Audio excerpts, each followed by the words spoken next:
Hey guys, how are you? Thank you for stopping over. This is the channel for That Witch Tasha, and I'm Tasha. If you've been around for a while, you'll see I changed the name of the channel. Fear not. I won't be doing that all the time. I just wanted something that reflected the channel a little more. Tarot is a part of the channel, but it's not the main part, so I wanted it to be a little bit more witchy. So I changed the name. I wanted to talk to you ever since the last video about Nyx's children. In that video, I had said that connecting with Nyx's children has really helped me connect with Nyx. I think that you can get to know Nyx through her children, in my experience. So I thought that I would do a quick little video, or try to make it quick. I don't think it will be super quick, on her children and the different gods and goddesses that she had. Before we begin, it's important to know that Nyx, in some mythologies, has over 1,000 children. So we don't know all the time. I'm going to go over the main ones. The main ones that you probably have heard of or seen, or maybe you haven't. We'll go through them, and then if you have any questions or you're looking for more information for connecting with Nyx, comment below, let me know. If you're new here, if you would like to subscribe to the channel, you'll get more kind of Nyx related content. So yeah, so let's get started. So let's start with the first Nyx's man. So Nyx's man is Erebus.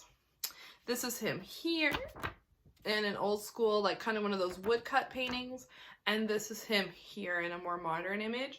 All of these pictures I just found on Google Images, printed off, and showing you them through that. So you give them a good Google image search and you'll see Erebus. So he's the father, from my understanding, of all her children. I could be wrong, but and he's the god of darkness and shadow. So it makes sense that those two would get together. So the first two children that they have is Aether and Hemera. So Aether, this is him here. He's kind of sexy. He's the god of light and air, and he's the source of light in the sky. So he's not the daytime, but he's the source of light in the sky. And here's another more modern kind of depiction of him that I liked. And this is his sister, Hemera, who is the goddess of the day. So Aether would provide the light for the day, and then Hemera would actually make the day come. So she and Nyx very rarely get to see one another, except for at dawn and twilight, when they are crossing paths, coming home after their day of bringing either daytime or nighttime. So this is Hemera. I think she's absolutely lovely. I've worked with Hemera a little bit. She's the first of Nyx's children, actually, that I don't know about you, but like, when you're learning about gods and you're studying different gods, just some of them just kind of give you like a little, it's like in your body, you get a little electricity or a little excitement, or you're like, there's something about that god that I want to learn about. And I found that with Hemera. So I'm kind of working with her, trying to connect more with her, but she's one of Nyx's goddess of the day. And then we also have Nyx has two twins who are also very popular and well known, Hypnos and Thanatos. So this is Thanatos here. Thanatos is the god of peaceful death, so non-violent death. If somebody, say, isn't well, you could pray to Thanatos for a peaceful passing.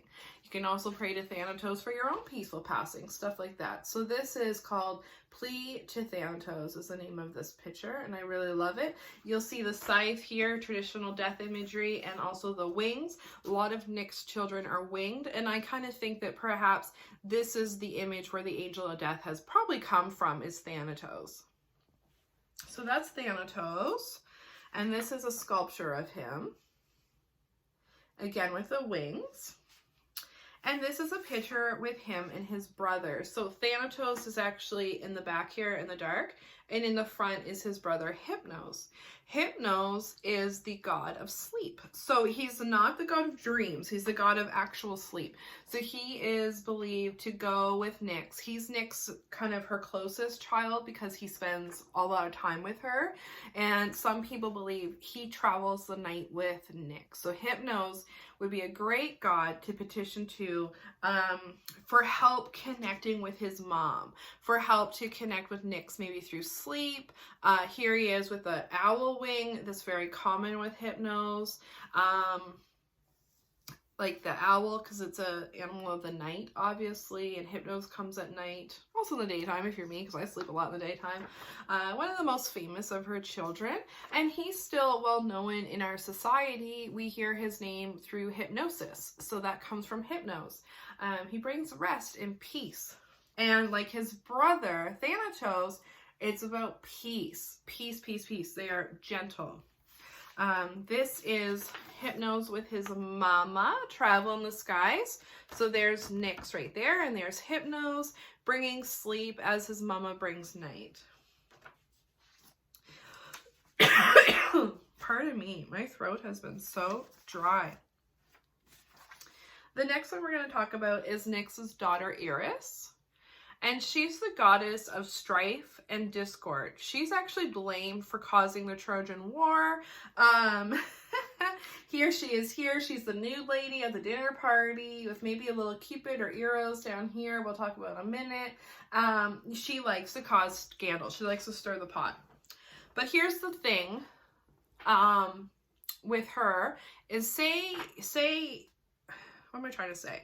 A lot of these gods, a lot of Nyx's children, are associated with what maybe we would consider negative. We think of death as a bad thing. We think of strife and discord obviously as a bad thing.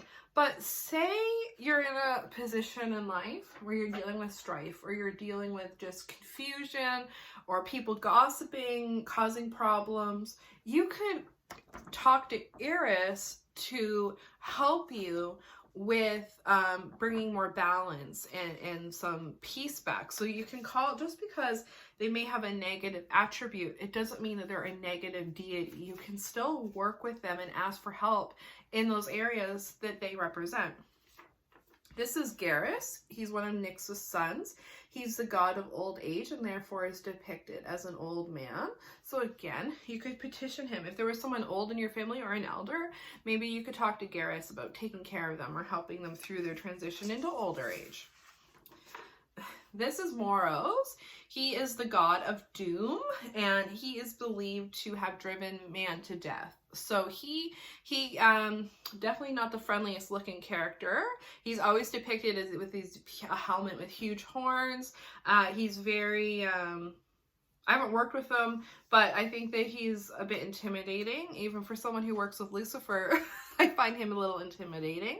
But again, say you feel like you're cursed, right? Nothing's going right in your life. Well, maybe Moros might be someone to petition to maybe act on your behalf, or to help you, or to take away that negativity. This is Nyx's daughter, Nemesis. And here's another beautiful picture of Nemesis. She's the winged figure here. So Nemesis, she's the goddess of retribution and revenge. She brings balance to the cosmos. So she makes sure nobody has all the luck. So like she makes sure nobody's too lucky and nobody's too unlucky, or someone's not too happy and another person is too sad. She brings balance and retribution. Also revenge. So she would be a great goddess to call on if you're kind of saying, you know what, I'm going to let the universe handle my problems. Pardon me. What's going on in my life? You could petition Nemesis to kind of be there for you. I also kind of see her as being able to just kind of quiet people down. If you've got people in your life who are causing trouble or problems, you know, I think Nemesis would be a good person to have on your side. This is Momus. He's probably one of my favorite of Nick's children. I actually discovered him upon doing some more study about her, and he's the god of ridicule, and actually didn't live with Nick. So he's the god of joking, and he's a bit of a jester, not gesture. He lived on Mount Olympus. So he lived with the gods on Mount Olympus, moved out of the house, kind of Nick's wild child. And he got kicked out of Mount Olympus for making fun of the gods and just being bad, just being wild. So he's a really fun god. I think that he's someone that I'm looking forward to working with, honestly, because he's a little wild and I like it. This is a Pete, and she's the goddess of fraud or deception. You could petition a Pete if you've been frauded or deceived. She could help set things straight for you. This is, I never know how to pronounce her name, Oisius. Oh, if you can hear all that clanging in the background, Jack's knocking stuff off the coffee table. Oizys is her name, Oisius. She's the goddess of misery and suffering. So if you're suffering, she can help you out. Now, this one I think is interesting. This is Philites, and she's the goddess of friendship and affection. She's the opposite of a lot of her siblings. Not so much Humera, not so much Momus, you know. She's like a few. Aether's another one.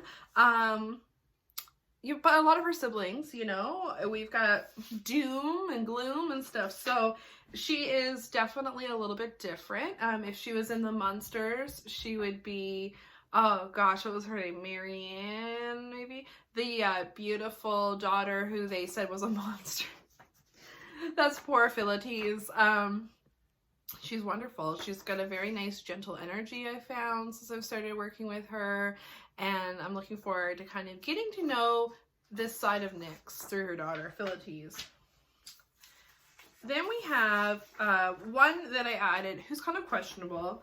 I've heard on podcasts, Eros being Nyx's son, considered being near his son, her son, sorry. I've also heard that Eros is the god, or the son of Aphrodite. So it's debatable. Other gods and goddesses, they kind of fall into this. Hecate is another one that's on the top of my mind. Some websites say that she's a daughter of Nyx. Others say she's not. So it's really like, you could go down a wormhole here. Like, you could really go down a wormhole learning about her children. I added Eros here because he's the god of love, and I am a sucker for romance, and I like to think that he's part of Nyx's children. I can see him as being part of Nyx's children, especially with Philites and Aether and everybody else. I can see him falling into that. His Roman equivalent, of course, is Cupid. So some people consider him to be one of Nyx's children. And then she also has had groups of children. So she bore the Caries. The Caries are female spirits, and they are the spirits of violent death. So homicide, suicide, war, on a battlefield. The Caries, the Greeks believe, would be fighting over the souls of the people that died from violence. So these are the gods, when I think sometimes Thanatos, being the god of death, and be his like name literally being linked to death nowadays. I think that we put all death onto Thanatos, but actually Thanatos is non-violent death, natural death, where these ones are kind of our more unnatural death. Then there's the Oneiroi. I never know how to say this. Oneiroi. So they're the gods of dreams. So like Hypnos, Hypnos comes and brings sleep, and then these guys come and they bring dreams. So they work with Hypnos every night or whenever someone falls asleep, and they emerge from the underworld, and then depending if they go through a left door or a right door will determine whether or not mortals have nightmares or good dreams. So everybody has one of these kind of sleep guardians, and depending what door they leave the underworld, that's where your nightmares come from, where your good dreams come from. So they say. Another famous group of Nyx's children are the Fates, or the Moirai, Moirai. Anything I can't pronounce, I'll just spell. And they are the three sisters. So the Fates were thought of to be three goddesses who weave the web of life for humans. So the moment you're born to the moment you die, they weave and plan your life. And there's three of them. There's Atropos the Inflexible, Clotho the Spinner, and Lachesis the Allotter. And they work together to plan our lives. And you hear about the Fates. Like, that's a pretty common piece of Greek mythology, I think, that we hear about. And then she also had the Hesperides, Hesperides, Hesperides, and they are three goddesses, again, because apparently they had such beauty. It was debated whether or not they were Nyx's children. I've included them here because I really think they are, because they're the goddesses of evening and sunset, and it just kind of falls into the Nyx theme. It makes sense to me that they would be her children. So these are her three daughters that bring evening and sunset. Last but not least, and again, there are so many children of Nyx in Erebus that this video could probably go on forever. So if you're interested, please continue your search. I'm sure you're going to find gods and goddesses that I didn't even talk about or list here. I'm still discovering them myself and learning about them. I came across some information though that the demons, or daemons as they were called, so they were considered to not have any parentage. So the Greeks just kind of said they were Nyx children as well. So all the different little demons in Greek mythology are considered to be Nyx children. And they think that that's where the idea of her having thousands and thousands of children kind of comes from. So just a couple of them. Anadia is ruthlessness. Apelles, nightmares. Achilles, death mist. I don't know what death mist is. I don't want to find out.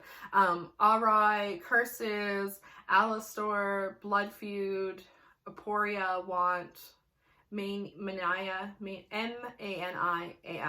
Madnesses, and Euronymous, not from Mayhem. Flesh-eating demon, for all you black metal fans out there. Obviously that's where Euronymous probably got his name from, right? No sight plague. So that's just a couple. Again, like those really dark aspects, right? Negative aspects. But that's it. That's because I feel like Nyx, being the goddess of night and darkness, it would make sense to associate things that are dark or scary with her. It makes sense. I guess that's it. I tried to talk a little fast because I didn't want this video to be like 20 minutes long, and I'm on my lunch break. So there's that too. So real quick, kind of high level of all of her children. You can get your information online. There's great websites. If you just look up Greek mythology, you'll come across the website. It's probably your first hit. And on there, you can look up Nyx and you'll see more of her family tree. If you are interested in Nyx, you're trying to connect with her, you feel like you've been doing all the right things and a piece has been missing and you haven't explored her children yet, I highly recommend to you that that's probably going to be your missing piece. That's going to be the missing piece of your puzzle. I think she's a very proud mother who loves her children. And I think if we want to become one of her children as well, or considered one of her children, I think it's important that we learn about our siblings or the other gods and goddesses. So I think that'll help you. If you have questions, email me, message me below, subscribe, whatever, and ask me, because I'm happy to help anyone who's trying to get to know Nyx a little better. Thank you for watching, and I hope that you have an amazing remainder of your day. Bye!